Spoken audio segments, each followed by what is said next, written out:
¿Cómo les va? Estamos con Juan Carlos Villalonga, que es referente, integrante de la plataforma H2. ¿Qué tal, Juan Carlos? ¿Qué tal? Muy bien, muy bien. Gracias por venir, muy amable. Gracias por la invitación. Por la entrevista con el grupo La Opinión Austral. Bueno, preguntarte en principio la presencia aquí en la provincia de Santa Cruz. Bueno, te conocemos de una vasta trayectoria en Greenpeace en algún momento, fuiste diputado nacional también, ahora estás en esta plataforma H2, que me gustaría por ahí que arrancaras con tu visita y también explicándole un poquito a la gente qué es plataforma H2. Mirá, a partir del año 2020 comenzamos a reunirnos una serie de entidades viendo la necesidad de que Argentina comience a desarrollar alguna política en torno al hidrógeno. Veíamos que en países como Chile, Uruguay, Brasil, pero particularmente en el 2020 era muy fuerte el movimiento en este sentido de lo que estaba haciendo Chile.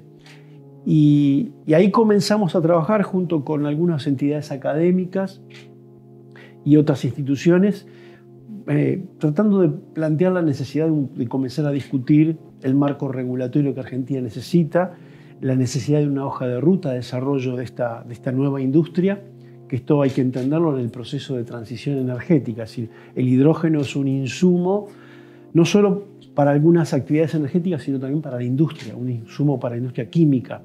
Hoy el hidrógeno lo obtenemos a partir del gas natural, o sea, de fuentes de hidrocarburos, con lo cual... Hidrógeno azul, ¿no? Claro, y eso genera emisiones. Entonces, lo que el hidrógeno verde, el hidrógeno a partir de fuentes renovables, viene a reemplazar todo ese uso de hidrógeno que ya utilizamos y permite descarbonizar porciones importantes de la actividad energética. Entonces, la actividad energética e industrial.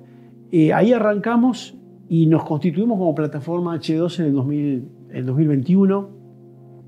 Ya ahí hoy configuramos esa plataforma, una cantidad de, no empresas, sino cámaras empresarias. Ahí está Agera, por ejemplo, que nuclea todo el sector eléctrico argentino, la Cámara Eólica Argentina, los grandes parques eólicos que vos ves acá en la Patagonia, son todas empresas vinculadas a esa cámara. CADER, la Cámara de Energías Renovables, está la Cámara Argentina-Alemana de Industria, entidades académicas como el CEARE, que es un instituto de la UBA, la Universidad Austral, la UTN, y entidades intermedias, vamos a llamar especializadas, el Círculo de Políticas Ambientales, al cual pertenezco, el Consejo Mundial de la Energía, es decir, una serie de organizaciones bastante amplia que lo que procura es impulsar este debate.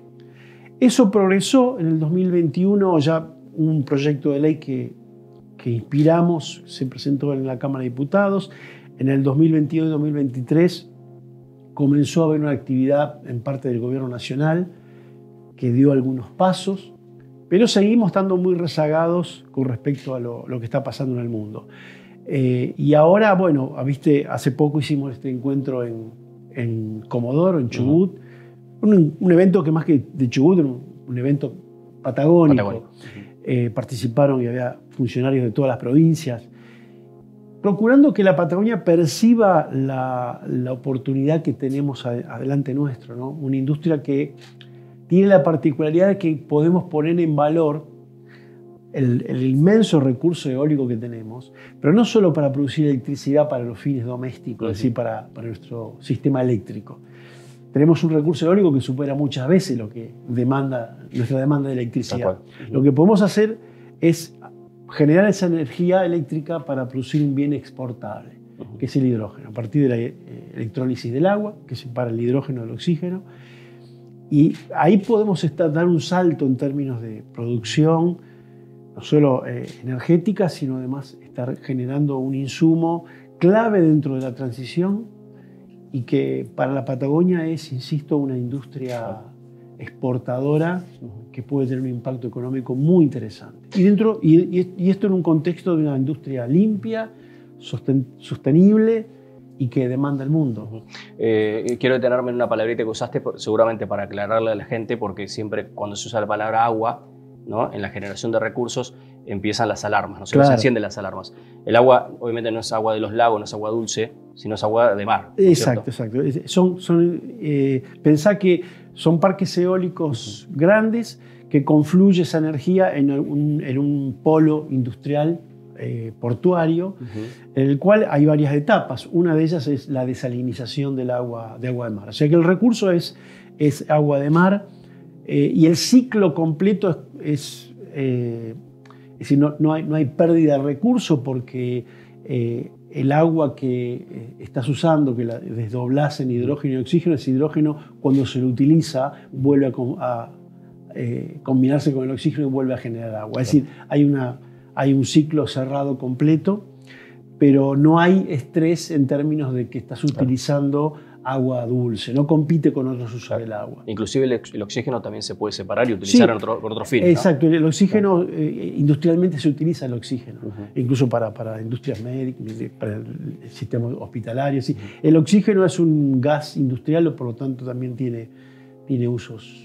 industriales. Y el exceso de agua también puede utilizarse para otros fines. Y la desalinización también permite tener agua para esos, te diría, esos polos industriales que seguramente van a definir o van a generar una especie de conglomerado urbano o desarrollo urbano alrededor de esos puertos. Vos pensás que el plan de desarrollo que hizo el gobierno nacional el año pasado, fines del año pasado, terminando el gobierno de Alberto Fernández, es un plan, te diría, que es correcto en cuanto a la dimensión que tiene. Habla de Argentina desarrollando 55.000 megas eólicos para el 2050, o sea, en los próximos 30 años. Pensá que hoy en Argentina hay menos de 4.000 megas. Claro. ¿Sí? 55.000 megas solo dedicados a la producción de hidrógeno, con 5 de estos polos portuarios, por lo menos 3 de ellos seguramente en la Patagonia. Una actividad importante, es alrededor de 90.000 empleos. Es algo que es una oportunidad que no podemos desperdiciar. ¿Esos 3 polos pueden ser Río Negro, Chubut y Santa Cruz? Eso es parte de lo que hay que ir definiendo, y es parte de la política pública con el sector privado, que es lo que se va diseñando. Por eso creo que las provincias patagónicas tienen un rol estratégico. Primero, en tener una política uniforme, coordinada, y que tengamos las mejores ubicaciones. Claro. Y esto es importante porque esto de algún modo permea en toda la discusión de hidrógeno. Esto es importante también percibirlo. El hidrógeno no es una industria, como se suele denominar, extractiva. Es decir, que vos tenés un recurso y lo extraes. Claro. Y es finito. Claro, y está allí, y te puede esperar. Claro. No, el hidrógeno, como lo describíamos, es una industria manufacturera. O sea, vos vas a producir hidrógeno. Por lo tanto, tus costos de producción son extremadamente rigurosos, tienen que ser muy rigurosos. Vos vas a estar compitiendo contra los costos de producción de ese hidrógeno en Chile, o del hidrógeno que produzca Australia, o el que se produzca en Marruecos, ¿sí? Entonces, son muchas variables que tenemos que tener en cuenta para elegir los mejores puertos, los mejores sitios para la generación de electricidad eólica, la mejor logística. Tenemos que tener una macroeconomía ordenada, y algo que está en este momento en los diarios. Tenemos que también tener una diplomacia sensata, ser confiable. Es decir, en este momento Argentina se está peleando con nuestros socios. Claro. Es decir, pensar que los socios que tenemos, y esto hay que ver las noticias de hoy, sí, seguramente estas polémicas caen, pero ¿cómo nos equivocamos? Fíjate que en el foro de Comodoro abrió ese foro la Unión Europea, mostrando cómo la Unión Europea quiere colaborar para que Argentina se torne un socio en el desarrollo del hidrógeno, en un proveedor confiable. Estaba la Embajada de Alemania, de los Países Bajos. ¿Sí? Países estratégicos. Países Bajos es un lugar por donde van a ingresar las importaciones de hidrógeno a Europa, en el puerto de Rotterdam. Entonces, estamos hablando de todo esto, y de repente tenemos hoy un conflicto con España, y España llevándolo a la Unión Europea. Y lo que sería el ministro de Relaciones Exteriores de la Unión Europea, Josep Borrell, digamos, hablando de que esto es inadmisible. El hidrógeno nace en un contexto donde los países están buscando suministros confiables. Es decir, Europa no quiere repetir con el hidrógeno lo que le ha sucedido con el gas con Rusia. Claro. Quiere tener países proveedores que sean socios, amigos, aliados, sí, que sean confiables en el tiempo. Entonces, ¿esto por qué lo digo? Porque quizás la anécdota de estos días sirve como ejemplo. No es bueno tener estos saltos de temperamentales, ¿no? En que estamos bien, estamos mal. Eso no nos convierte en un país, en un socio. Claro. Es decir, el hidrógeno no se va a desarrollar con un mercado libre en el sentido de que, como es el petróleo, que vos le vendés a gente que ni conoces. El hidrógeno va a nacer a través de acuerdos bilaterales. Vos necesitás, yo tengo, somos socios y hacemos un acuerdo comercial. Y vos me ayudás a que yo lo desarrolle. Y ese vínculo es el que va a permitir el desarrollo de esa industria. O sea, necesitamos esa cooperación, necesitamos esa ayuda, necesitamos tener esos compradores. Y nos estamos peleando. No. Entonces, una empresa austríaca que está pensando en esta región, ¿y quién piensa? ¿Quién es más estable, Chile o Argentina? Juan Carlos, te quiero traer un poquito de la provincia de Santa Cruz. Hablábamos un poquito como anécdota antes de la entrevista que en el 2004, hace ya 20 años atrás, venías en representación, director de campañas de Greenpeace, acá a Río Gallegos, ya hablando de las energías renovables, hablando de todo esto que estabas un poco mencionando, y un poco reflexionábamos juntos. Pasaron 20 años. 20 años, ¿no? Sí. Se perdieron, digo, en el medio. ¿Qué hubo en el medio? Porque un poco seguimos hablando de que el país todavía está como una incipiente, ¿no? Política y es para ir hacia lo renovable. Esta permanente situación de que empezamos y se corta. Arrancamos de nuevo y se corta, ¿no? En el 2004, cuando vinimos con el barco, el Arctic Sunrise ahí a Punta Loyola, era marzo del 2004, en junio se hacía la COP10 acá en Buenos Aires, la Conferencia de Cambio Climático, y en ese momento Argentina estaba viviendo un momento particular, era en los primeros meses del gobierno de Néstor Kirchner, y ya el país estaba acomodándose económicamente, con lo cual nos permitía volver a pensar, bueno, ¿cómo ponemos en marcha una política de renovables? Recordad que habíamos puesto incipientemente una política de renovables en marcha a partir de la ley que habíamos sacado en el año 98, finales del gobierno de Menem.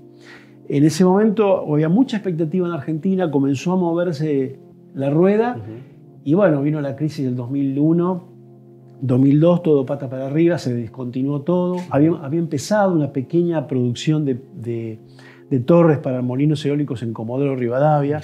Todo eso se discontinuó, perdimos esa oportunidad y en el 2004 vimos la posibilidad de volver a poner en marcha la maquinaria. Muy lento, se logró en el 2006 recién una ley que reactualizara esa del 98. Esa ley se reglamentó recién en el 2009. Y apenas se empezó a hacer algunas cositas ahí entre el 2011 y recién cuando asumió el gobierno de Cambiemos y el programa Renovar fue lo que pegó el salto de calidad, lo cual el programa Renovar lo que hizo es ordenar las cosas como para que todo el potencial en recursos naturales y el potencial en un sector privado que quería invertir en renovables lo pudiera hacer. Y fue un salto inmenso. Hoy tenemos casi 18% de la electricidad que consumimos viene de energía. Con un pico de 20 y pico, ¿no? En algún momento. Sí, llegamos a superar el 20 y pico por ciento. 18 es el promedio anual, pero pasando los 20 y pico en el mes del año pasado, en octubre y noviembre. Bueno, de hace 4 o 5 años Santa Cruz tiene ya 3 parques funcionando, ¿no? Eólicos. Y Santa Cruz es una provincia totalmente subexplotada, por una situación que ustedes conocen bien, que es que nos hemos quedado sin capacidad de líneas de transmisión. No solo para las renovables, sino el sistema eléctrico está en este momento, te diría, atascado porque no tiene buena infraestructura de transmisión. Y esto es, bueno... Pero para que la gente entienda, faltan líneas de transporte. La línea de alta tensión que vemos en los campos, eso está faltando. De las grandes obras, la última es la que ustedes han visto, la que llega acá a Gallegos, digamos, la obra que trajo las líneas desde el norte de Chubut para acá y hasta Esperanza y Esperanza Vallejo. Exactamente. Esa obra fue una de las últimas obras grandes que se hizo. Después, bueno, los problemas recurrentes político-económicos y muchas veces también falta de previsión. En los últimos años no hubo priorización de esto. Y lo digo porque los bancos multilaterales, el Banco Mundial, el BID, la CAF, es decir, son todos bancos regionales que son de apoyo al desarrollo de la región, prioriza absolutamente obras de infraestructura eléctrica, porque se sabe que esto es estratégico para el proceso de transición. Vamos a un mundo energético en donde la actividad energética se electrifica. Digamos, van a desaparecer los combustibles líquidos, van a desaparecer, por supuesto, los hidrocarburos y vamos hacia la electrificación de toda la actividad. Por lo tanto, la infraestructura eléctrica se tiene que ampliar, se tiene que modernizar y esto es parte de lo que debiéramos tener como norte, ¿no? No descontinuarse. Claro. Sabemos, bueno, estás en Santa Cruz, obviamente por este tema. Te escuché por ahí un poco en los pasillos hablar también, decir de que más vas a seguir viniendo, por supuesto, más frecuentemente. Mantuviste una reunión con funcionarios del gobierno de Santa Cruz y hablando, obviamente, de estos proyectos, ¿no? Sí, sí. En realidad es una continuidad de una conversación que tuvimos en Buenos Aires con el actual ministro de Energía y el gobernador. Esto fue en octubre, todavía no había asumido el gobernador Vidal, pero sobre el tema de hidrógeno y un poco contándole lo que estamos viendo. O sea, hoy Santa Cruz es la provincia más requerida por parte de los inversores. Es una provincia que tiene un recurso extraordinario, tiene grandes extensiones de tierra, es decir, disponibles. Tierra que además, perdón, es barata a comparación, por ejemplo, lo que tienen que comprar los inversores en Europa. Absolutamente, absolutamente. Y recordemos que además el desarrollo de parques eólicos permite que puedan convivir en esa tierra cualquier otra actividad preexistente, ganado, lo que fuere. Y esas condiciones, más por supuesto una provincia que ha tenido relativamente baja conflictividad, digo, comparado con otras provincias como ha sido el caso de Chubut, ¿no? Claro. Entonces, eso ha hecho que las empresas han puesto los ojos sobre Santa Cruz con mucho interés. Entonces, lo que tratamos de ayudar, colaborar, es que no solo el funcionariado gubernamental comprenda la oportunidad que tiene delante digamos, lo tenemos muy próximo, sino que además esto, lo podamos hablar en los medios, la gente lo conozca, que se vea que aquí hay una oportunidad para reconvertir la actividad, la matriz económica de la región. Es decir, suena como mala noticia, pero tenemos que ser conscientes que la transición energética no solo está lanzada, sino que se está acelerando, que necesitamos abandonar los combustibles fósiles en no más de 20, 25 años. Esto va a ser dramático en términos de la velocidad que está tomando. Y para la economía de provincias como Santa Cruz, como Chubut, Tierra del Fuego, provincias donde la actividad de hidrocarburos es importante.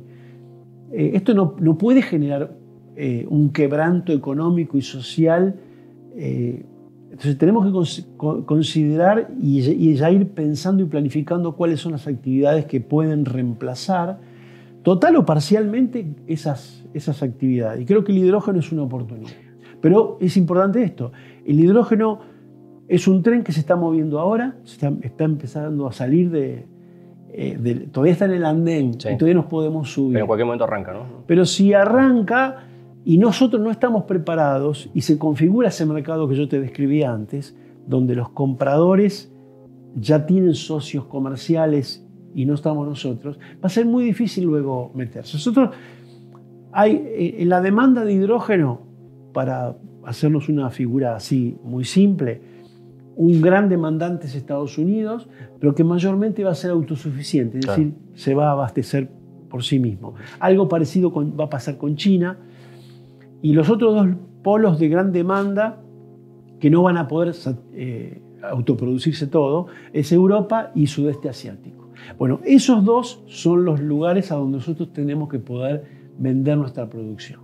Y para eso, como te decía al principio, tenemos que ser buenos proveedores de hidrógeno, ser competitivos en costos, ser confiables, por esto que te digo, porque esto implica un acuerdo que te van a ayudar a que te puedas desarrollar, a que pueda haber inversiones, a que vos puedas venderle y puedas establecer un programa de cooperación y de venta de hidrógeno por 30, 40, 50 años. Entonces, requiere de nosotros una madurez que como no solemos tener.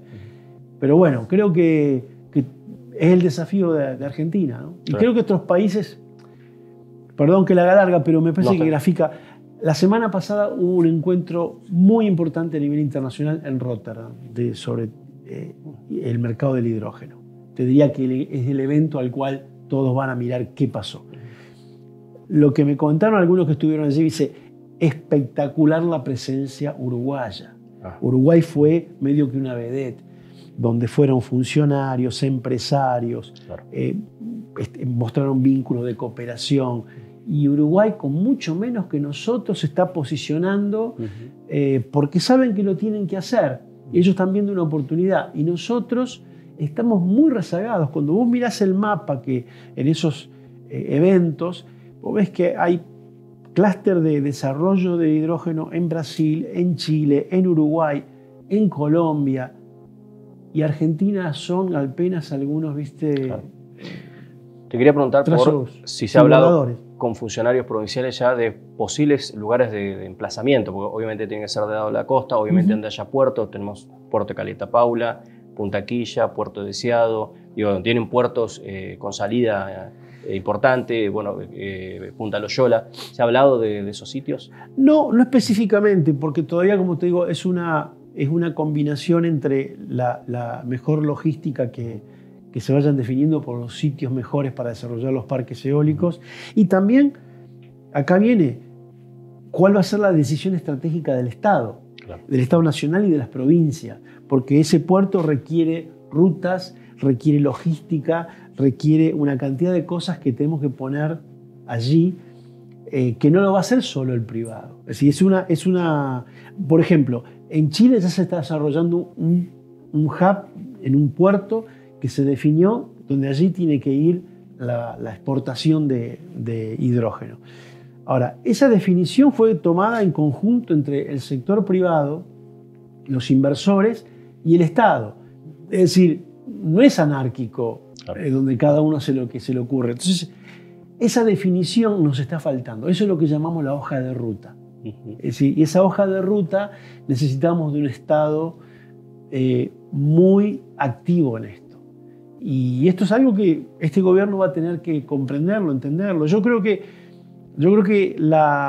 el desafío, por la coyuntura que estamos atravesando, yo veo que son los gobernadores los que pueden llevar esta inquietud para que el gobierno nacional lo visualice de este modo. El gobierno nacional tiene una mirada un tanto así de desconfianza con los regímenes especiales, ¿viste? Que ha estado medio que criticando mucho y ametrallando a los fondos fiduciarios, a los regímenes especiales. Por supuesto que hay cosas que están mal hechas y hay situaciones a mejorar, pero hay actividades que necesitan ser impulsadas y necesitan políticas focalizadas. Y esto es una de ellas que necesita de parte del Estado una hoja de ruta, porque eso define a los inversores privados, bueno, hacia dónde tenemos que ir. Si el gobierno va a desarrollar este hub portuario acá, entonces yo me desarrollo alrededor de ese puerto. Si tiene que haber señales, si el Estado no da señales, y viste, es más difícil. Juan Carlos Villalonga, bueno, muchas gracias, muy amable por haber venido aquí al estudio del Grupo La Opinión Austral. Gracias. La Opinión Austral, 65 años de identidad santacruceña.